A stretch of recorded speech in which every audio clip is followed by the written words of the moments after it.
How to download and install Google Gemini on your laptop computer using Microsoft Edge.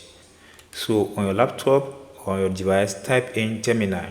Scroll up until you get to Google Gemini. Click on it. When you click on it, it comes out like this. Make sure that you log in to Google account using your email address, because this process needs an active email address. Once you log into it, then you click on Gemini, it comes out like this. Click on these three dots, then scroll down until you get to this button that says find more. Click on it or move your mouse over it.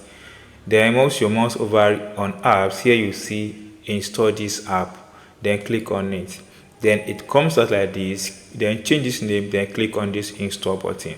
Once you've done that, guys, you'll be able to install Google Gemini as app on your laptop using Microsoft Edge. That's all, guys.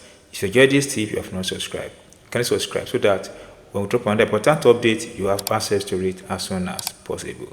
See you soon, guys, on our next video.